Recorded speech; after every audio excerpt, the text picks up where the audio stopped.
The opening scene introduces Milo Stanfield, a man with autism spectrum disorder, ASD. He's on a New Jersey street, intently watching a woman in a nearby flower shop.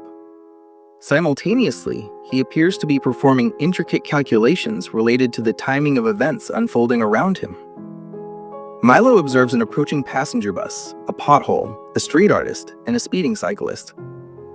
Following his observations, he crosses the street and strategically places a pen on top of a mailbox next to the pothole. Soon after, his planned sequence of events unfolds.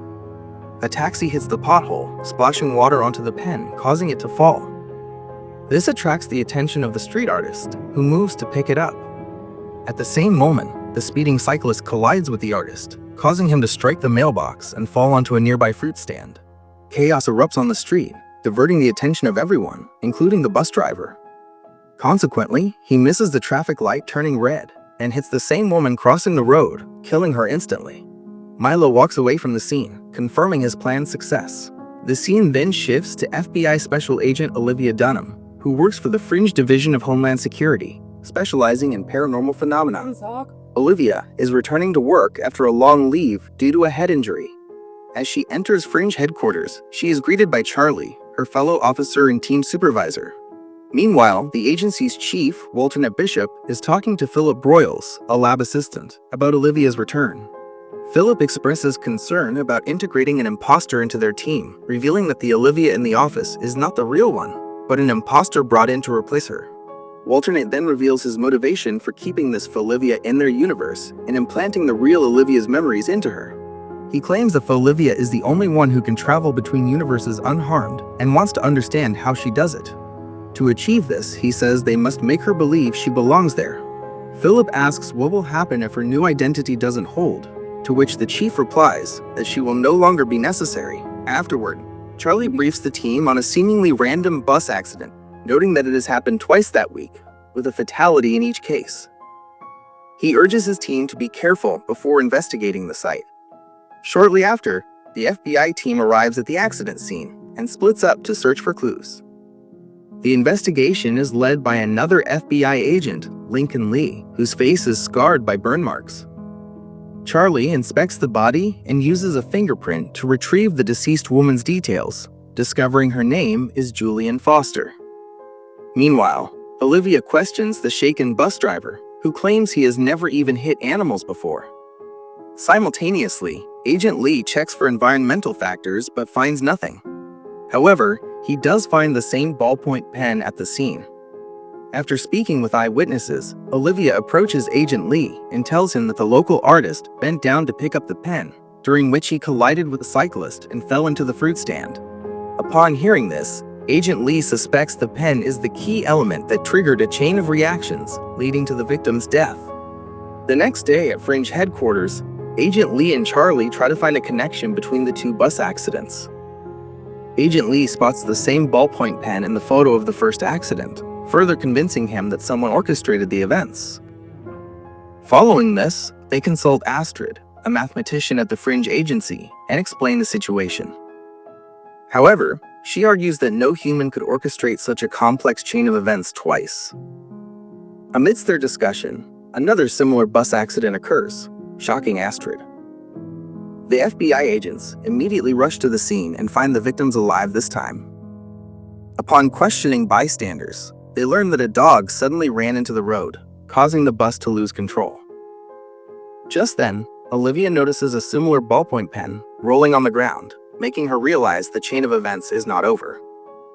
She looks around and spots a suspicious Milo watching from an overhead bridge. Moments later, a man wearing earbuds walks across the street and is hit by an oncoming ambulance. Confirming her suspicion, Olivia alerts her team and races towards Milo. Seeing this, Milo instantly calculates another series of events and throws a bicycle off the bridge. This forces a bus to swerve and drive directly under the bridge. Olivia holds him at gunpoint, demanding his surrender, but Milo jumps off the bridge, lands on the bus's roof, and escapes. After this event, Milo returns home to find his sister, Madeline, worried about him.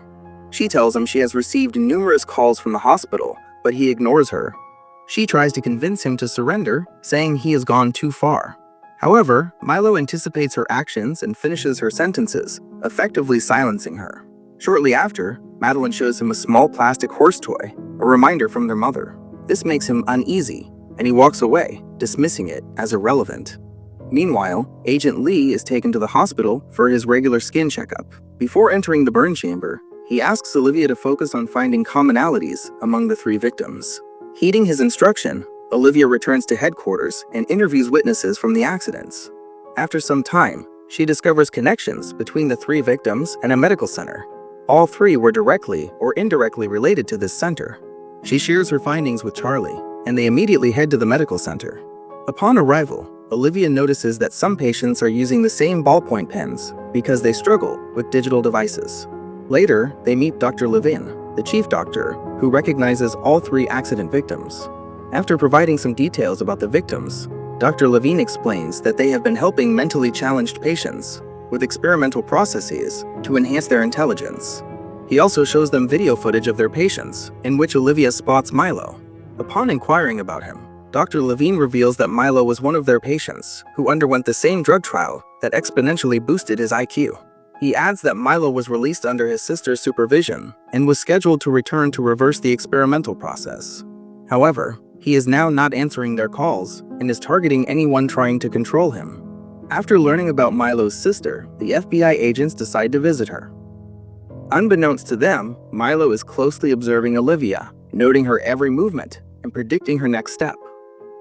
Later on, Charlie and Olivia arrive at Milo's place, where Madeline greets them. They ask about Milo's whereabouts, but she claims not to know. Sensing she is hiding something, the agents tell her about his crimes and the danger of letting him roam free. While Charlie investigates Milo's room, Olivia shares about her late sister, revealing their close bond. This comforts Madeline enough to share more about her brother. She explains that Milo can predict the outcome of numerous events in minute detail, and that she can break his concentration only by showing him the toy horse. Olivia eventually persuades her to disclose any information she has, emphasizing their concern for both civilians and Milo's safety. Madeline then hands her a note, revealing the location of the hotel where Milo is staying. After this, Olivia and Charlie discuss plans with Astrid on how to capture Milo. However, they soon realize that any plan would be futile, because he can predict their every move. As a result, they decide to approach the hotel directly without backup. Meanwhile, Milo is in his hotel room, looking out the window and envisioning the events that will occur in the next few minutes. With his ability, he predicts that Olivia and Charlie will arrive soon and chase him.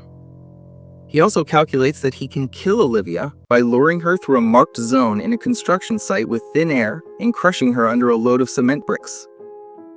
Just as he predicted, the 2 FBI agents arrive at the hotel and find Milo waiting for them in the street.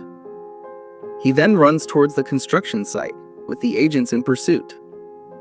Olivia, unaware of the warning signs for the thin air zone, races through it instead of stopping to put on a respirator. This actually disrupts Milo's calculation. Additionally, she dodges a pile of cement bricks that Milo assumed would crush her. The villain is shocked to see his calculation fail and is ultimately caught by her. At this point, Olivia nearly suffocates due to the low oxygen level. Thankfully, Charlie arrives just in time and helps her with a breathing apparatus. In the aftermath, Charlie asks Olivia why she didn't stop to put on a respirator, to which she responds that she didn't recognize the warning sign. Later, Olivia brings Madeline to the hospital, where Milo is interacting with a supercomputer. According to the doctor, the IQ-boosting drug has been in Milo's brain for too long, making it impossible to reverse the process. Now his mind is so advanced that only machines can comprehend his thoughts. Saddened by this news, Madeline goes into the room and leaves the toy horse in front of her brother. That evening, Olivia is at home when she experiences a vision of Peter, her boyfriend from another universe. He tells her that she doesn't belong in this universe. To support his claim, he reminds her how her lack of knowledge about this universe saved her life earlier, stating that she would have died if she had recognized the warning signs and stopped. Peter encourages her to try recalling all her memories and kisses her before vanishing.